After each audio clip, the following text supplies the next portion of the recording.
When the House comes to, the Leader of the Opposition has the call. My question is to the Prime Minister. 3 times I have asked the Prime Minister which small businesses will be spared from his broken promises and higher taxes. 3 times the Prime Minister has refused to be honest. Prime Minister, what happened to my word is my bond?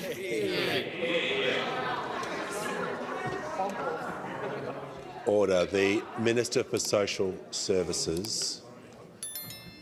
The Prime Minister has the call. Thanks, Mr Speaker. And once again, I inform the member asking the question that our budget is reducing a range of taxes and costs for small business in the $3.5 billion that we have put forward.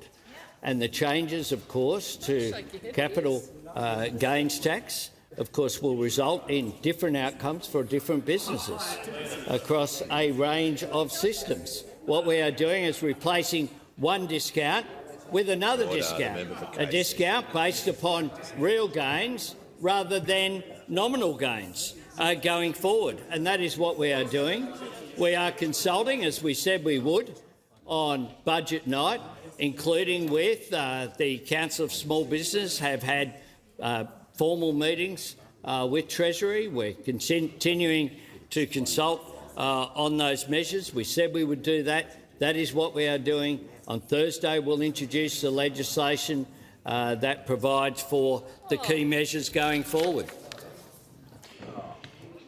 Give the call to the member for Braddon. Thank you, Speaker. Before I call the member for Braddon, I just want to remind the Leader of the Opposition, just with that language at the end of that question, it was directly reflecting on a member. So just remind everyone, regarding to be consistent, that we're not reflect directly on members. Just the last part of that question. Call to the member for Braddon. Thank you, Speaker. My question is to the Minister for Veteran Affairs. How is the Albanese government supporting veterans and their families? Give the call to the Minister for Veterans Affairs and the Minister for Defence Personnel. Thank you, Speaker, and I thank the member for Braddon for her important question, and it's been great to be able to engage with her in this place and when she was in the other place in support of the veterans in her community.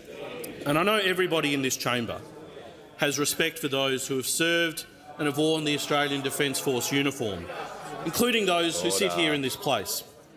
As a government, we understand the great importance of us supporting those who serve our nation, those people who put on our uniform to serve a greater cause, that may make the ultimate sacrifice, those who come home with injuries seen and unseen. That is what every government needs to do. And in my term as the Minister for Veterans Affairs, I've heard from veterans since day one that the claims process was a nightmare, that it was taking too long and that it was too complex. And that's why our government made the biggest investment in the Department of Veterans Affairs in 3 decades, so that we could clear the backlog of claims that weren't even being looked at, so that claims are now looked at within 14 days of being received, so that initial liability claims are now processed within a matter of months instead of years. And as I've moved around the country and engaged with veterans and ex-service organisations and advocates, it's been really great to hear the positive feedback from those engaging with the system that it is indeed improving. But of course, more is needed. And through the extensive consultation that we undertook over years with the veteran community, we're making the system simpler as well. And with the passage of the Vets Act from the 1st of July this year, we will have a single legislative scheme that is simpler for people to understand what they're entitled to and quicker for DVA to process claims. When it comes to the Royal Commission into Defence and Veteran Suicide, we acted quickly. We already implemented 32 of the recommendations last year. 2/3 of the recommendations will be implemented by the end of this year. The Defence and Veteran Service Commission, a legislated oversight body, is already up and running, and we're taking a broader approach to veteran wellbeing, with proactive engagement with Defence to prevent injury, giving better treatment so we can get better wellbeing and lifestyle outcomes. We have a new wellbeing agency that will be established and up and running in the middle of this year, and we've expanded the Veterans and Families Hub network across the country.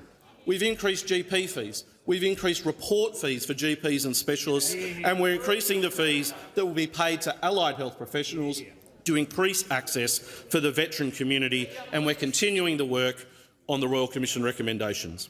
We're also doing the necessary work through a review to ensure that federally funded travel for Victoria Cross recipients and their families, like the parents of Cameron Baird VC, continue on a proper basis. We are doing the work that is needed to fulfil our nation's solemn promise to our veterans and families. All right, imagine this. You're a small business owner. You've done the hard yards, built something from nothing, and suddenly Parliament is arguing about how much tax you'll pay on it. Sounds thrilling, does it not? Stick around, because this one has broken promises, veterans fighting for fair treatment, and a speaker telling grown adults to behave themselves.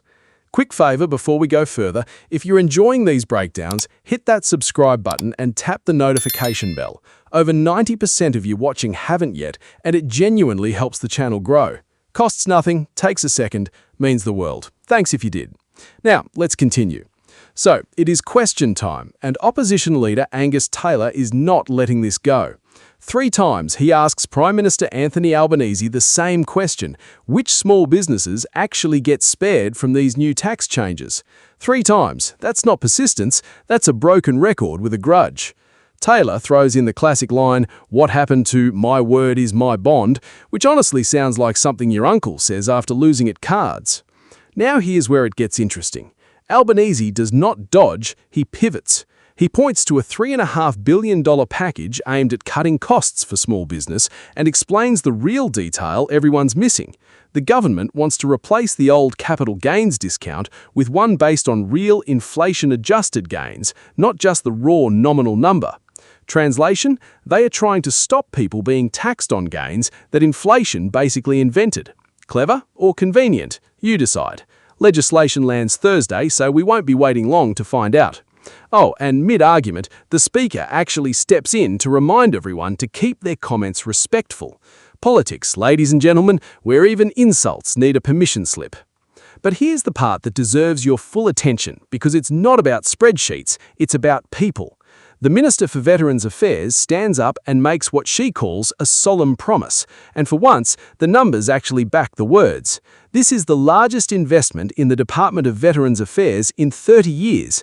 Claims that used to sit gathering dust for years are now being processed in months, some assessed within a fortnight. If you have ever dealt with government paperwork, you know that is basically a miracle. Then comes the Veterans Act, kicking in from the 1st of July, merging a tangle of confusing legislation into one clear, unified system. Imagine finally getting IKEA furniture instructions that actually make sense. That is the scale of this simplification. And it keeps building. 32 Royal Commission recommendations have already been implemented, with 2/3 of the total expected done by year's end. A brand new independent oversight body, the Defence and Veterans Service Commission, is already up and running, keeping everyone honest. Add in a new wellbeing agency launching soon, expanding support hubs across the country, and better access to GPs, specialists and allied health professionals, and this stops looking like policy on paper. It starts looking like policy with a pulse. There is even a quiet but powerful thread about ensuring Victoria Cross recipients and their families keep access to funded travel, honouring the people who gave everything. So there you have it, tax fights and veteran reform colliding in one wild parliamentary sitting. 2 very different battles, one shared question: does government actually deliver or just debate? Thank you so much for watching, we'll catch you in the next one, and please don't forget to leave your thoughts in the comments below.